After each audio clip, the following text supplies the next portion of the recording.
Hello everybody. Now आज मैं sheet को समझाने से पहले आयनिक इक्विलिब्रियम का ऑलमोस्ट लास्ट लेक्चर ले रहा हूं और आज के दिन मैं आपको समझाऊंगा, फिनिश करवाऊंगा एसिड बेस टाइट्रेशन का कंसेप्ट। मैं आज टाइट्रेशन कर्व समझाऊंगा और जो हम लेबोरेटरी में करते हैं एसिड और बेस को मिला के इंडिकेटर्स को इस्तेमाल करके हम टाइट्रेशन करते हैं और उसमें अलग अलग सिचुएशंस जो हम दैट वी कम अक्रॉस वहां मैं समझाऊंगा। मैं जो मैंने पिछले लेक्चर में बताया neutral point, equivalent point, and point, यह सारी बातें समझाऊंगा। आज मैं दो प्रॉब्लम दूंगा, दो टेबल बनाने के लिए दूंगा और उससे ऑलमोस्ट ये समझिए कि पूरा का पूरा आयनिक इक्विलिब्रियम ही रिवाइज होएगा और कंसेप्ट बड़ा क्लियर होएगा उस एक्सपेरिमेंट का, एसिड बेस टाइट्रेशन का। देखिए, सबसे पहले हम titration strong acid strong base का करते हैं। हमने 20 ml 0.1 मोलर HCl लिया और definitely 20 ml 0.1 molar HCl, 0.1 molar HCl मतलब स्टैंडर्ड सॉल्यूशन हो गया। और 20 ml मतलब पिपेट के द्वारा 20 ml 0.1 मोलर HCl को हमने कोनिकल फ्लास्क में लिया होगा और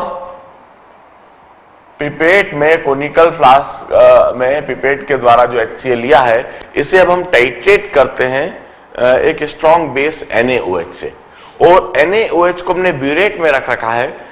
इसका मतलब NaOH का वॉल्यूम वेरी करेगा और उस वेरिएबल वॉल्यूम को मैं लिखता हूं VML ऑफ 0.05 मोलर NaOH, और इसे मिलाकर कोनिकल फ्लास्क में सॉल्यूशन बनता है। अब इसे मैं कहता हूं, इधर लिख देता हूं, थ्रो पिपेट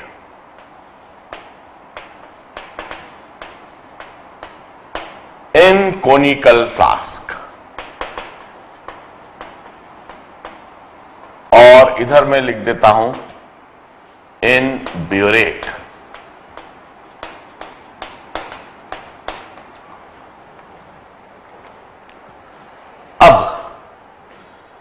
अल्टीमेटली हमें टाइट्रेशन कर्व बनाना है। टाइट्रेशन कर्व मतलब how do pH of this solution varies with V। ये इस वॉल्यूम के साथ इस सॉल्यूशन का pH कैसे वेरी करेगा। इस टाइट्रेशन के बाद जब हम pH कर्व बनाने के लिए हम एक टेबल बनाएंगे और उस टेबल में हम टैबुलेट करेंगे HCl, the volume of 0.1 molar HCl used, the volume of 0.05 molar NaOH used. जो भी जितनी भी इंटरमीडिएट कंडीशंस हम देखेंगे उन एक एक सिचुएशन को एनालाइज करेंगे और जो रिजल्टिंग सॉल्यूशन बन रहा है उसका हम pH टैबुलेट करेंगे और उस pH को डिटरमाइन करने के लिए हम क्या कंसेप्ट, किस तरह का कंसेप्ट लगा रहे हैं, वह सारी चीज हम देखेंगे। हम इस तरह से टेबल बनाएंगे। पहले टेबल के पहले कॉलम में हम टैबुलेट करेंगे volume of 0.1 molar HCl, volume of 0.1 molar HCl, और यह टेबल में तो कांस्टेंट वैल्यू आएगी 20 ml फिक्स। और दूसरे कॉलम में हम टैबुलेट करेंगे वॉल्यूम ऑफ 0.05 मोलर NaOH, और फिर हम टैबुलेट करेंगे pH ऑफ सॉल्यूशन की जो रिजल्टिंग सॉल्यूशन बन रहा है उसका pH क्या है, और लास्टली हम remark or comment whatever concept is being used in order to determine the pH value or whatever the related marks. देखिए, वॉल्यूम ऑफ HCl जो कि हमेशा ही 20 ml लिया जा रहा है, मैं इधर पूरे कॉलम में 20 ml कई बार लिख देता हूं, 20 ml, क्योंकि HCl का वॉल्यूम फिक्स 20 ml लिया जा रहा है। अब हम 0 ml NaOH से स्टार्ट करेंगे और 0 ml NaOH से स्टार्ट करके हम NaOH का वॉल्यूम बढ़ाते जाएंगे। इन सभी कंडीशन में पहले जब 0 ml NaOH है तब pH क्या होगा यह सोचना है, और फिर उससे रिलेटेड यदि कोई इंपॉर्टेंट पॉइंट है तो वहां लिख देना है। और इस तरीके से अलग अलग कंडीशन पर मैं इस टेबल को फिल करने की कोशिश करूंगा। मेरे साथ साथ आप तेजी से सोचते जाएं और आप भी इस टेबल को बना के फिल करने की कोशिश करेंगे। जैसे हम अच्छी तरह से जानते हैं 0.1 मोलर HCl है तो pH 1 होना है। अगला जो मैं टेबुलेट करना चाहूंगा कि pH, एक बात पक्का है 0.1 मोलर HCl इसका pH 1, जब हम NaOH डालेंगे मतलब बेस डाल रहे हैं तो pH को धीरे धीरे बढ़ना है। 1 से pH बढ़ेगा 2, 3, 4, 5। इन्हीं सब कंडीशन के लिए कि जब pH 2 होगा तो कितना NaOH का वॉल्यूम डाला जा चुका होगा, या कितना वॉल्यूम NaOH का डालने पर pH 2 हो जाएगा। pH 3 के लिए, pH 4 के लिए, pH 5 के लिए, 6 के लिए, 7 के लिए, 8, 9, 10, 11, 12 और लास्टली जो हम लिखेंगे जब हम 20 ml HCl के साथ इनफाइनाइट ml NaOH डाल देंगे तब फाइनली pH क्या होगा। और इन सभी वैल्यूज को देखकर हमें इस ग्राफ को प्लॉट करना है। फिर यह जो ग्राफ बनेगा उसे हम टाइट्रेशन कर्व कहेंगे और उस टाइट्रेशन कर्व को फिर एनालाइज करना है।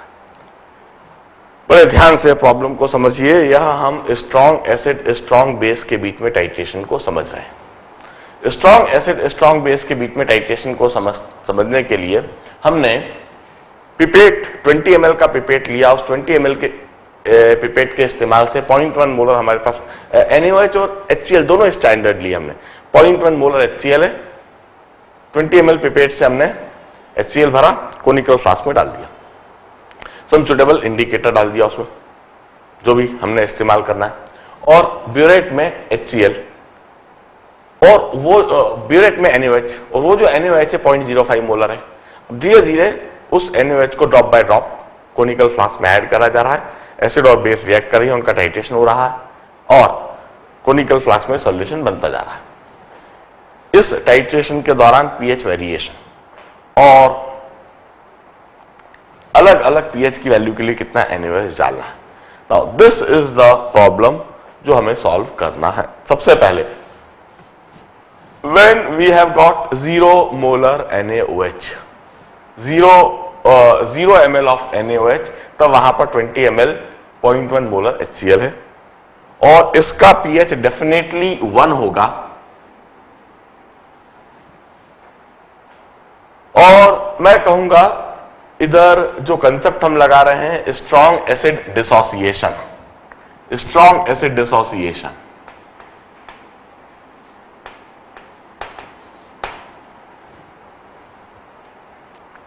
स्ट्रॉन्ग एसिड का डिसोसिएशन का कंसेप्ट लगा रहे हैं और उससे यह आ रहा है।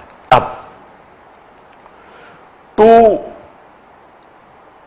पीएच करने के लिए हमें कितना वॉल्यूम NaOH डालना होगा, इसे सॉल्व करने का तरीका बताता हूं। आई नीड सम स्पेस, जितना भी सॉल्यूशन करूंगा मैं इस जगह पर करूंगा। और देखिए, एक बात बिल्कुल साफ है, NaOH और HCl को जब मिलाया जाएगा तो उनके बीच में रिएक्शन होना है। वह रिएक्शन इधर लिख देता हूं, HCl plus NaOH gives you NaCl plus H2O। वहां पर HCl के मिलीमोल्स फिक्स हैं और इन्हें हम लिख देते हैं। HCl के मिलीमोल्स फिक्स हैं, उन्हें हम लिख देते हैं मोलारिटी इंटू वॉल्यूम इन ml, 2 मिलीमोल। अब मैं मिलीमोल बार बार नहीं लिखता हूं, 2 मिलीमोल इधर लिख देता हूं, बस मिलीमोल्स। 2 मिलीमोल HCl के लिए गए। और NaOH के कितने मिलीमोल्स हैं? किसी भी समय जब VmL NaOH ऐड कर दिया गया है तो मोलारिटी इंटू वॉल्यूम इन ml, NaOH को जो मिलीमोल्स होंगे, मोलारिटी 0.05 और volume in ml is V। This is the millimoles of NaOH that is used. जब वॉल्यूम 0 है तो ये 0। अब जब pH 2 है, कुछ समय तक एसिड ज्यादा होगा और NaOH कम होगा। जैसे आप NaOH तो धीरे धीरे डाल रहे हो, जब तक इक्विवेलेंट पॉइंट नहीं आता है, जब तक एसिड बेस बराबर नहीं होते हैं, तब तक कोनिकल फ्लास्क में एसिड ज्यादा होगी और वहां पर मिलीमोल्स ऑफ HCl टिल, मैं कहता हूं till HCl is greater than NaOH। जब तक HCl NaOH से ज्यादा है, हम कह सकते हैं कितनी HCl ज्यादा होगी? 2 millimoles minus 0.05, 2 millimoles minus 0.05 into V। HCl इतने मिलीमोल्स लिए थे, इतने HCl के मिलीमोल्स NaOH के साथ में रिएक्ट हो जाएंगे, कंज्यूम हो जाएंगे और इतने HCl के मिलीमोल्स बचे रह जाएंगे। This is the millimoles of HCl unreacted or remaining in the solution upon total volume in ml। total volume in ml के लिए मैं लिखता हूं 20 प्लस V। 20 ml तो HCl का है ही और V ml हमने NaOH डाला। Number of millimoles upon volume in ml। Now this becomes the molarity of HCl। यह HCl की मोलारिटी होगी और HCl जो कि स्ट्रॉन्ग एसिड है और HCl की जो भी कुछ मोलारिटी है वही H पॉजिटिव की मोलारिटी होगी। यह H पॉजिटिव की मोलारिटी है। अब हम कहते हैं this molarity of H positive, हम अच्छी तरह जानते हैं what ever is the pH value, H positive ion concentration is given by 10 to the power minus of pH। The H positive ion concentration, and this is equal to 2 minus 0.05 V upon 20 plus V। हम यह concept लगाएंगे till HCl exceeds NaOH। जब तक HCl NaOH से ज्यादा है तब तक यह कंसेप्ट लगाया जाना चाहिए। 0 ml के लिए जब मैं इधर 0.1 कर दूंगा, 10 to the power minus 1 0.1 कर दूंगा जब इधर मैं, तो 0.1 के लिए सॉल्व करके देख लिए V 0, मतलब जब 0 NaOH डाला है तब pH 1 होगा। pH 2 के लिए मैं इसी समय सॉल्व करके दिखाता हूं और बाकी फिर तेजी से आप करके देख लेंगे। pH 2 के लिए हम सॉल्व करते हैं, 10 to the power minus 2 लिख दिया जाएगा इधर और इधर 2 minus 0.05 V upon 20 plus V। 0.01 है, 0.20 plus 0.01 V is equal to 2 minus 0.05 V. I'll rewrite it in this manner. मैं V की टर्म सीधा कलेक्ट कर लूंगा. 0.06 V is equal to 1.8 और इसे मैं अब सॉल्व कर देता हूं. And we'll get it equal to 30 ml. Solve करके देख लीजिए. This 30 ml. इसका मतलब 20 ml HCl में जब 30 ml NaOH डाला जाएगा तब उस सॉल्यूशन का pH इक्वल टू 2 हो जाएगा.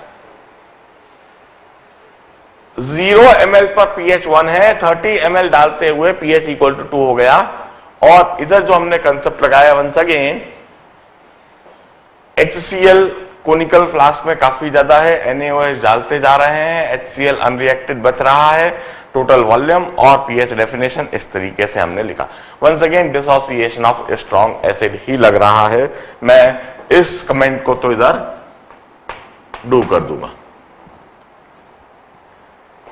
जिस तरीके से हमने pH इक्वल टू 2 के लिए सॉल्व करा है, इसी समय अब इसी को सॉल्व करते हैं pH इक्वल टू 3 के लिए. pH इक्वल टू 3 के लिए कंसेप्ट वही का वही रहना है. कंसेप्ट यहां से यहां तक कंसेप्ट वही रहेगा. सिर्फ इस जगह पर जहां 10 टू द पावर -2 लिखा था, हम लिख देंगे 10 टू द पावर -3. इधर हम 10 टू द पावर -3 लिख देते हैं. यह 10 टू द पावर -3 हो गया.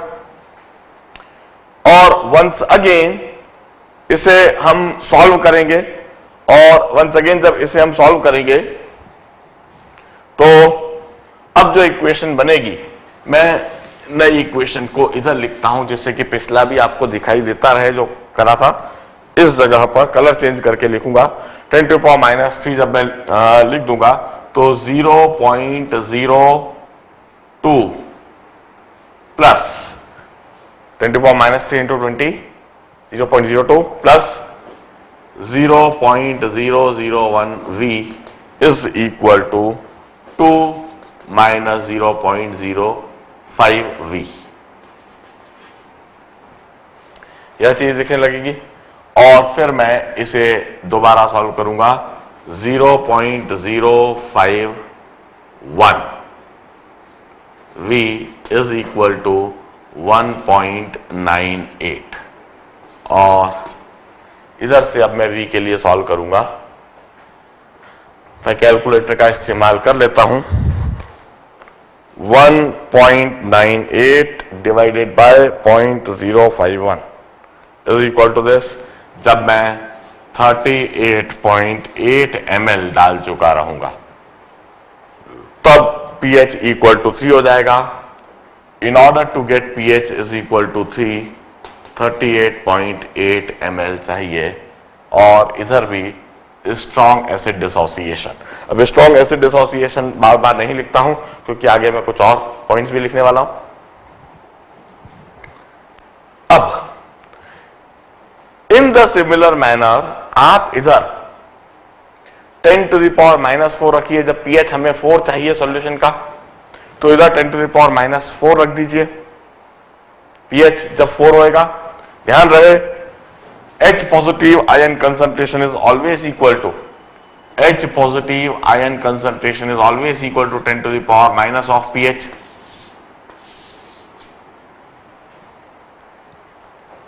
तो H positive ion concentration के 10 to the power minus of pH लिखकर इसको 10 to the power -4 के लिए सॉल्व कीजिए, फिर -5 के लिए सॉल्व कीजिए और -6 के लिए सॉल्व कीजिए. इमीडिएटली सॉल्व करके डेटा लिख दीजिए.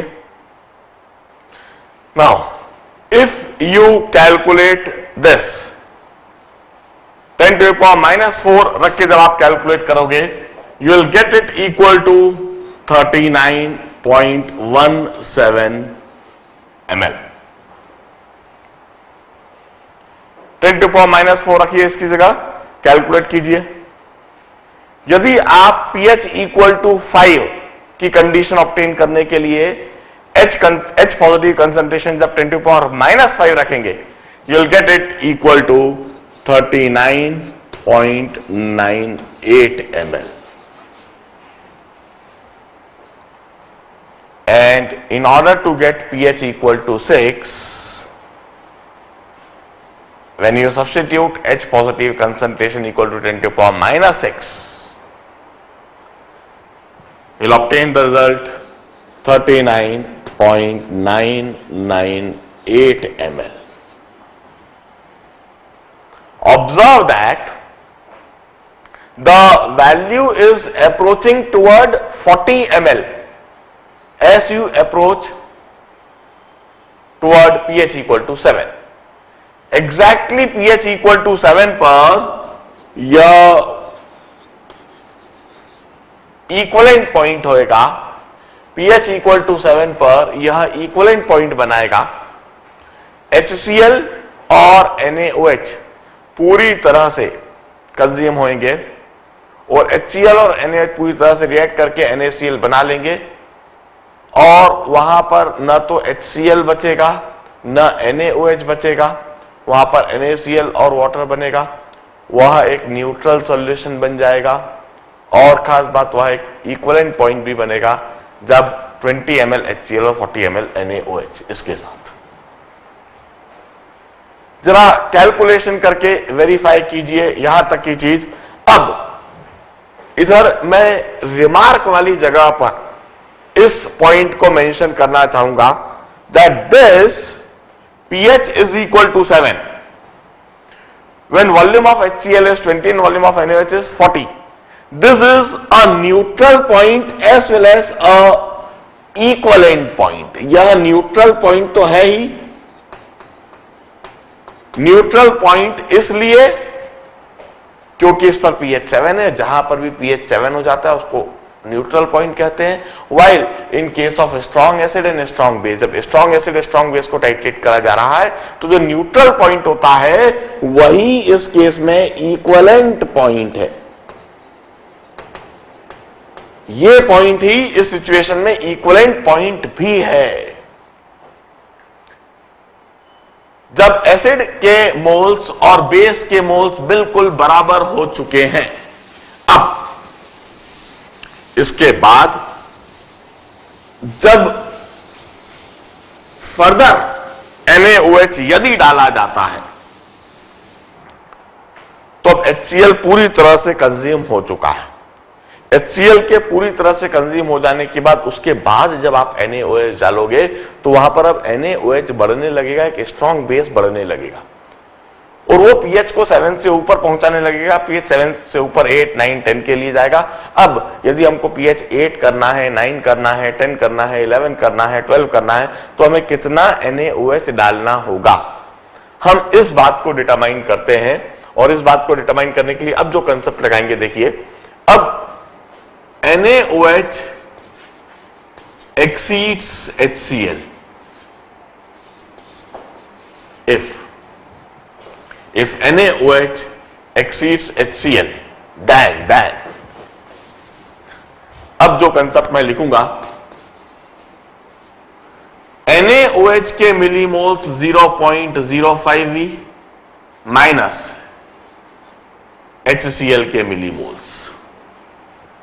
NaOH के 0.05V ये ज्यादा मोल्स है और HCl के जितने थे मिलीमोल्स उतने NaOH के मिलीमोल्स कंज्यूम हो जाएंगे, रिएक्ट कर लेंगे और इतने NaOH के मोल्स बचे रह जाएंगे unreacted upon total volume. Total volume में V+20, V तो NaOH डाला गया है और 20 HCl का वॉल्यूम, यह टोटल वॉल्यूम हो गया। This becomes concentration of NaOH और this becomes concentration of hydroxyl ion. अब मैं क्या करूंगा, pH सबसे पहले मैं POH लिख देता हूं। ये जो हाइड्रोक्सिल आयन है 10 to the power minus of POH and POH is 14 minus pH। मैं यहां कंसेप्ट लगाऊंगा। जैसे जब मुझे pH 8 चाहिए, इसके लिए मैं सॉल्व करके दिखाता हूं। When डिजायर्ड पीएच इज 8, ऐसी कंडीशन में डिजायर्ड पीओएच इज 6। तो मैं हाइड्रोक्सिल आयन कंसंट्रेशन 10⁻⁻6 लिख देता हूं, and this is equal to 0.05 V -2 upon V +20। मैं यहां पीओएच की जगह पीओएच की वैल्यू सब्स्टिट्यूट कर दूंगा, 10⁻6 0.05 V -2 अपॉन V। यह एक्सप्रेशन ऐसा कैसे लिख दिया। Now I need to solve this expression, मुझे इस एक्सप्रेशन को सॉल्व करना है और वॉल्यूम इन ml डिटरमाइन करना है। एग्जैक्टली सॉल्व करके देखिए जरा क्या आता है। हमें 10⁻⁻6 V plus 2 × 10⁻⁻5 is equal to 0.05 V -2, और मैं इस टर्म को इधर कनेक्ट कर लूंगा तो यह मुझे दिखने लगेगा 0.0499, 1 2 3 4 5 और ये 6, 1 2 3 4 5 6 9, and this is equal to 2.1234 into V इधर है। I need to use calculator in order to solve it exactly. 2.002 divided by 0.049999 is equal to this 40.0012 ml।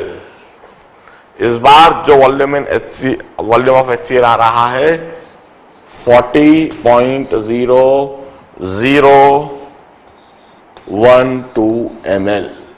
हल्का सा ज्यादा NaOH डालते से ही pH इक्वल टू 8 हो गया, और इस जगह पर मैं जो कंसेप्ट लगा रहा हूं that is dissociation of strong base.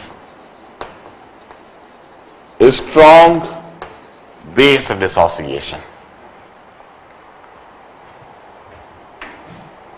Strong base dissociation. इसी तरीके से जैसे मैंने अभी pH इज इक्वल टू 8 के लिए pOH इक्वल टू 6 के लिए सॉल्व करा, pOH की जगह pOH का कंसंट्रेशन सब्स्टिट्यूट करा, इस एक्सप्रेशन को सब्स्टिट्यूट करा, इसी तरह से आप pH इक्वल टू 9 के लिए सॉल्व करके देखिए। pH इक्वल टू 9 के लिए जब हम सॉल्व करेंगे तो मैं इसे ऐसे सब्स्टिट्यूट करूंगा, pH equal to 9 means pOH equal to 5 means hydroxyl ion concentration is 10⁻⁻5 is equal to 0.05 V -2 upon V +20। सिर्फ इस जगह पर चेंज कर दिया, यह एक्सप्रेशन लगाया। Now solve it. इसे जब सॉल्व करेंगे, सॉल्व करके देखिए, मैं एक्सप्रेशन एक और बार लिख देता हूं। इधर जो बनेगा 10⁻⁻5 V plus 2 × 10⁻⁻4 is equal to 0.05 V -2। Rearrange it, rearrange कर दीजिए इसको, और अब यह जो दिखेगा 0.04, एक 9 कम हो जाएगा बस, 1 2 3 3 9 दिखेंगे V, और इधर जो दिखेगा 2 पॉइंट, इधर एक 0 कम हो जाएगा 2.0002, और V के लिए सॉल्व कीजिए। कैलकुलेटर का इधर भी इस्तेमाल करूंगा ही। 2.02 divided by 0.04999 is equal to this 40.012 ml। 40.012 ml। In the similar manner calculate कीजिए बाकी सारी values. Now upon solving the situation, आप जब इधर pH इक्वल टू 10 के लिए, pH इक्वल टू 10 के लिए जब इस एक्सप्रेशन में POH इज इक्वल टू 4 लिखेंगे और H हाइड्रोक्सिल आयन कंसंट्रेशन 10⁻⁻4 लिख देंगे। इस ट्रेंड को हम देख रहे हैं 40.0012, 40.012। We maintain the trend. अगले केस में सॉल्व करने पर you will find it equal to 40.12 ml। pH is equal to 11 के लिए, POH इज इक्वल टू 3 के लिए हाइड्रोक्सिल आयन 10⁻³ जब इधर सब्स्टिट्यूट करेंगे you will get it equal to 41.22 ml। और जब आपको pH इक्वल टू 12 चाहिए, POH आपको जब 2 चाहिए, हाइड्रोक्सिल आयन कंसंट्रेशन 10⁻², तब सॉल्व कीजिए, you will get it nearly 73.33 ml। And a very interesting fact, जब आप इनफाइनाइट NaOH डालोगे, अब इनफाइनाइट NaOH जब आप डाल रहे हो, आप देखिए इधर इक्विवेलेंट पॉइंट आ गया, इधर न्यूट्रल पॉइंट आ गया, उसके बाद आप NaOH बढ़ाते जा रहे हो, pH बढ़ता जा रहा है। pH इक्वल टू 9, 10, 11, 12 pH के लिए आपने 73 ml डाल दिया है। और अब जब आप इनफाइनाइट अमाउंट में जब आप NaOH डालोगे, here we apply the concept of limits when V approaches infinity. When V approaches infinity, 0.05 V approaches large value. V is very large as compared to 20. तो मैं न्यूमरेटर में भी और डिनोमिनेटर में भी यह जो NaOH का कॉन्सेंट्रेशन के लिए एक्सप्रेशन है, इधर 0.005 V को मैं बहुत लार्ज कर देता हूं एज कंपेयर टू 2 और 2 को इग्नोर कर देता हूं और इधर V को 20 के कंपैरिजन में लार्ज करते हुए V प्लस 20 को नियरली V लिख देता हूं। मैं कहता हूं NaOH concentration approaches this value, means it approaches 0.05 molar. और ऑफ कोर्स होना भी चाहिए, जब आप NaOH को इनफाइनाइट डाल रहे हो तो फिर वो NaOH दिखने लगेगा, 0.05 मोलर NaOH ही दिखने लगेगा। तो हाइड्रोक्सिल आयन कॉन्सेंट्रेशन आपको फिर 0.05 मोलर दिखने लगेगा। Hydroxyl ion concentration approaches this value and in that case POH would approach minus log of 0.05 means 2 minus log 5, log 5 is 0.69 or 0.7, 2 minus 1.30 or pH approaches 12.7।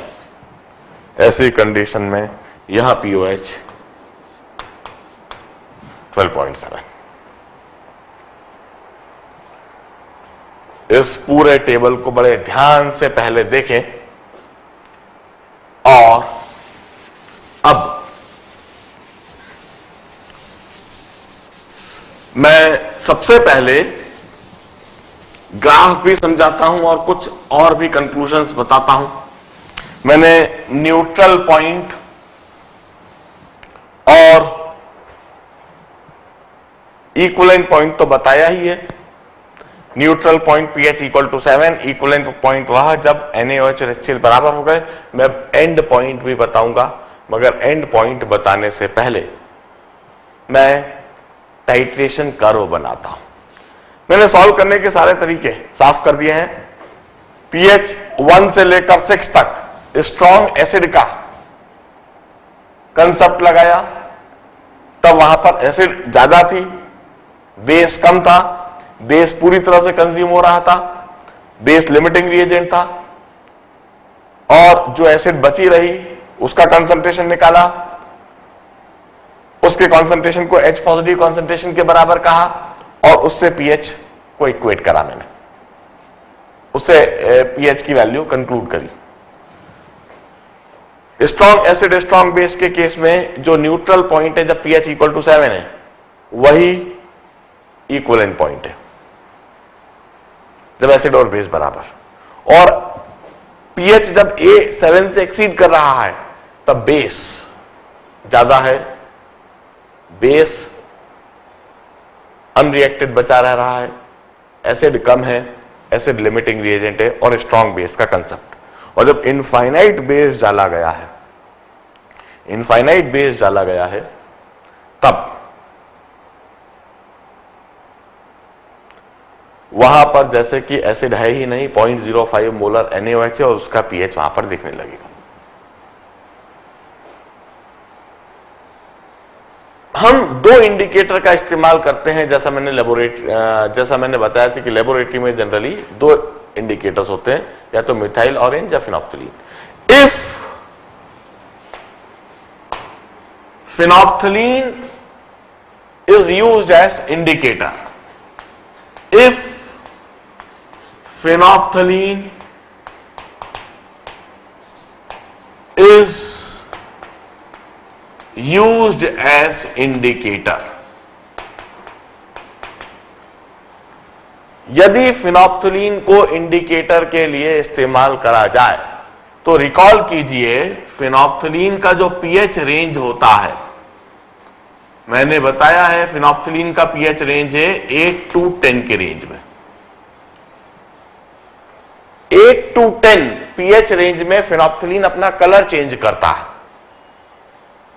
यदि 8 to 10 pH range में phenolphthalein अपना colour change करता है, तो जरा सोचिए, conical flask में initially acid है, कोनिकल फ्लास्क में इनिशियली एसिड है, तो फिनोप्थलीन का वह कलर दिखाई देगा pH इक्वल टू 1 पर, जो एसिडिक मीडियम है, मतलब वहां कलरलेस सॉल्यूशन दिखाई देगा। कोनिकल फ्लास्क में 2 बूंद फिनोप्थलीन डालने पर वह कलरलेस दिखेगा।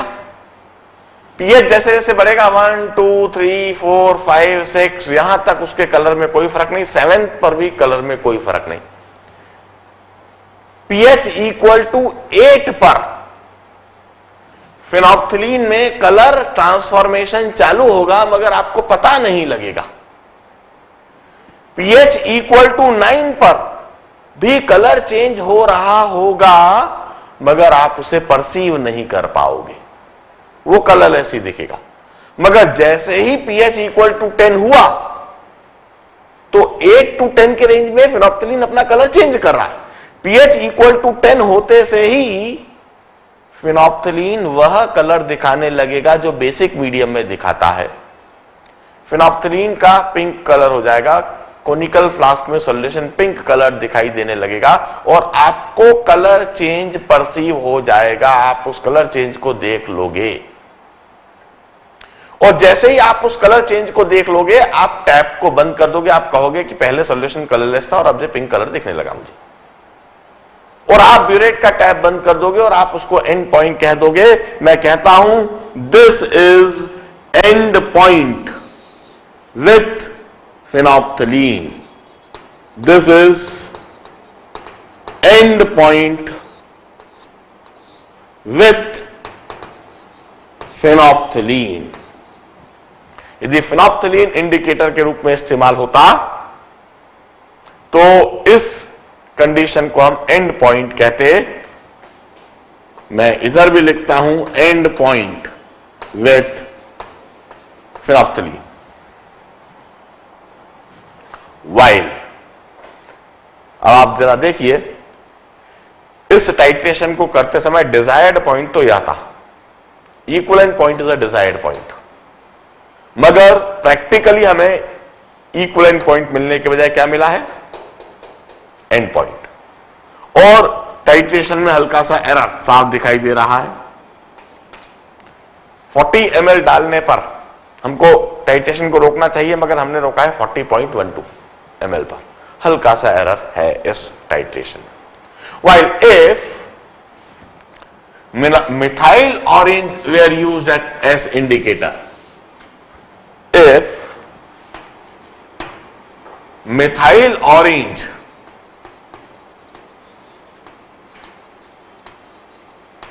is used as indicator, यदि हम इंडिकेटर के रूप में मिथाइल ऑरेंज का इस्तेमाल करें। अब जरा रिकॉल कीजिए, मिथाइल ऑरेंज के लिए हमने पीएच रेंज जो बताया हुआ है दैट इज 4 to 6, 4.5 से 6.5 के रेंज में बताया हुआ है। 4 to 6 लिख देता हूं, 4 to 6 पीएच रेंज। तो क्या होगा ऐसी कंडीशन में? इनिशियली कोनिकल फ्लास्क में मिथाइल ऑरेंज का वही कलर दिखेगा जो एसिड में दिखता है, मतलब पिंक कलर दिखेगा इनिशियली। जब pH इक्वल टू 1 है तब पिंक कलर, 2 पर भी पिंक कलर, 3 पर भी पिंक कलर, 4 पर भी पिंक कलर। 2 बूंद आपने मिथाइल ऑरेंज के डाले, वहां पर पिंक कलर दिखेगा। अब 4 के बाद अब कलर चेंज होना चालू हो गया, मगर आपको पता नहीं लगेगा कि कलर चेंज हो रहा है। 4 के बाद 5 के दौरान कलर चेंज हो रहा है, मगर आपको पता नहीं चला। जैसे ही pH इक्वल टू 6 हुआ, अब वहां पर एकदम से वह कलर दिखने लगेगा जो बेसिक सॉल्यूशन में दिखता है, मतलब कि ऑरेंज कलर दिखने लगेगा। और जैसे ही वहां ऑरेंज कलर दिखने लगा, मतलब आपने समझ लिया कि यहां पर कलर चेंज हो गया। उसी समय आप टैप को बंद कर दोगे, उसी को आप एंड पॉइंट कहोगे। Now this is end point with methyl orange. मैं इधर इसको लिखता हूं, this is end point with methyl orange, this is end point with methyl orange. देखिए, desired point is this neutral point और equivalent point. 40 ml desired point है, मगर इसमें हल्का सा डिफरेंस है। ऑल्दो ये डिफरेंस बहुत ही कम है, इस डिफरेंस को बड़ी इजीली टॉलरेट करा जा सकता है, कोई समस्या नहीं। इस केस में मिथाइल ऑरेंज इंडिकेटर के साथ में टाइट्रेशन को जरूर करा जाए। कहने का मतलब, यदि मिथाइल ऑरेंज हमारे पास इंडिकेटर है तो HCl को पिपेट में और NaOH को ब्यूरेट में लेकर काम करना चाहिए, क्योंकि इधर एरर कम है। मगर यदि फिनोप्थिलीन इंडिकेटर हमारे पास उपलब्ध है तो इस तरीके से NaOH और HCl को रखना थोड़ा सा गलत हो गया, क्योंकि डिजायर्ड पॉइंट और ऑब्टेन्ड पॉइंट में डिफरेंस ज्यादा हो गया। मान लीजिए हमें पहले से पता होता कि हमारे पास फिनोप्थिलीन है, हमारे पास इंडिकेटर फिनोप्थिलीन है। ऐसी स्थिति में हम पहले से ही सोच समझकर टाइट्रेशन को करते, और टाइट्रेशन को करने के लिए हम HCl और NaOH को उलट देते। कैसे? हम पिपेट से कोनिकल फ्लास्क में यदि NaOH लेते और ब्यूरेट में हम HCl रख देते, और वहां पर pH वैल्यू जो अभी बढ़ती हुई दिख रही है उसको हम घटता हुआ देखते। पहले 12.07, 12.7 से 12, फिर 11, फिर 10, फिर 9, फिर 8। वहां पर फिर pH इक्वल टू 8 पर कलर चेंज होता और फिर डिफरेंस काफी कम होता।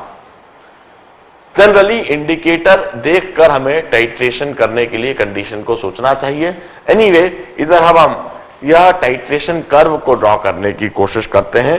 टाइट्रेशन कर्व को ड्रॉ करने के लिए मैं इसी समय pH में मार्किंग कर देता हूं। pH equal to 1, 2, 3, 4, 5, 6, 7, 8, 9, 10, 11, 12, 13, 14। मैं लिख देता हूं, दिस इज 1, 2, दिस इज 1, 2, 3, 4, 5, 6, 7, 8, 9, 10, 11, 12, 13, 14। और अब मैं वॉल्यूम देखिए, मुझे दिखाना चाहिए 40, कहीं बीच में दिखाना चाहिए 80 तक जाना चाहिए, फिर इन्फिनिटी तक। तो मैं ऐसा करता हूं, इधर मैं दिखाता हूं 10, 20, 30, 40, 50, 60, 70, 80, 90, 100। 10, 20, 30, 40, 50, 60, 70, 80, 90, 100 एंड सो ऑन। अब मैं कुछ रफ मार्किंग करता हूं। सबसे पहले 0 ml पर pH इक्वल टू 1, तो यह पॉइंट मार्क कर लिया जाए। 30 ml पर pH इक्वल टू 2, 30 ml पर pH इक्वल टू 2, तो यह पॉइंट मार्क कर लिया जाए। और 39.17 ml पर pH इक्वल टू 3। अब ये 39 और 40 ये सारी वैल्यूज काफी करीब हो रही हैं, और 5 पर भी 46 पर भी नियरली 40 ही है, और 7 पर एग्जैक्ट 40 बन रहा है। अब 8 पर all this are the point. 8 पर 40, 9 पर भी 40, 10 पर हल्का सा 40 से आगे, 8 पर 40, 9 पर 40, 10 पर हल्का सा 40 से आगे, और 11 pH पर हमें दिख रहा है 41, और 12 pH पर हमें दिख रहा है 73, मतलब कहीं इधर, और इनफाइनाइट पर। अब मैं इसे एक स्मूथ कर्व से जोड़ूंगा इस तरह से।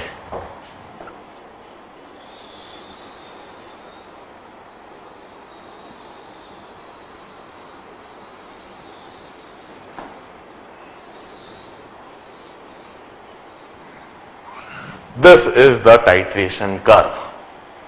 जैसे जैसे हम NaOH डालते जा रहे हैं, pH 1 से बढ़ रहा है, 1 से बढ़ते हुए 2, 2 से बढ़ते हुए 3, 4, 5, 6, 7, 8, 9, 10, 11, 12 एंड 12.3 एंड सो ऑन। इस तरीके से वहां पर pH बढ़ता जाएगा। Now this curve is termed as titration curve. इस कर्व को हम टाइट्रेशन कर्व कहते हैं। अब इस कर्व में जो खास बात, ये जो pH इक्वल टू 7 दिख रहा है, ये जो pH इक्वल टू 7 इस पॉइंट पर pH equal to 7, this is termed as neutral point, और इस केस में यह इक्विवेलेंट पॉइंट भी है।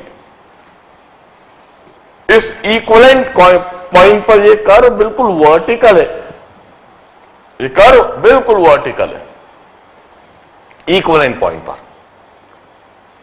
यह स्ट्रॉन्ग बेसिक सॉल्यूशन है। इस जगह पर हम कहेंगे दिस इज बेसिक सॉल्यूशन,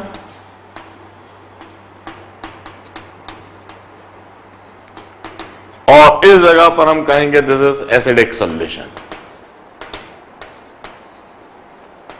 यह एसिडिक सॉल्यूशन है। और खास बात, इस इक्विवेलेंट पॉइंट पर इस कर्व का नेचर चेंज हो रहा है, कॉन्केविटी और कॉन्वेक्सिविटी। इधर कर्व इस तरीके से कॉन्वेक्स है, और इधर कर्व इस जगह पर कॉन्केव दिखने लगा। इधर कॉन्वेक्स कर्व दिख रहा है, इधर से कॉन्केव कर्व दिखने लगा। इस इक्विवेलेंट पॉइंट पर कर्व का नेचर चेंज होता है, वह कर्व कॉन्केव से कॉन्वेक्स होता है। Observe this titration curve. हम कहते हैं इधर एसिड काफी अधिक मात्रा में है, बेस काफी कम है। इधर एसिड और बेस बिल्कुल बराबर होने लगे, और इधर बेस काफी अधिक हो गया, और इनफाइनाइट पर जाते जाते पूरा पूरा बेस ही दिखने लगा। Observe the situation. इनमें से अलग अलग पॉइंट पर हम एंड पॉइंट देखेंगे। एंड पॉइंट क्या होगा, इसे ये दो बात पर डिपेंड करता हुआ दिखता है हमें। एक तो इंडिकेटर कि कौन सा इंडिकेटर लिया गया है, दूसरा इस बात पर भी निर्भर कर रहा है कि आपने HCl और NaOH कहाँ लिए हैं, किसे आपने ब्यूरेट्स में लिया, किसे आपने कोनिकल फ्लास्क में लिया, इस बात पर भी एंड पॉइंट डिपेंड करता हुआ दिख रहा है। This is titration of strong acid and strong base. बड़े ध्यान से इसको देखिए। अब इसके बाद मैं आपको समझाऊंगा एग्जैक्टली इसी तरह का प्रॉब्लम, मगर मैं कोई एक रिएजेंट को वीक कर दूंगा। लेट अस से हम वीक बेस और स्ट्रॉन्ग एसिड के बीच में टाइट्रेशन को सीखते हैं और समझते हैं, और उससे हम कुछ कंक्लूजन्स फिर और ड्रॉ करेंगे।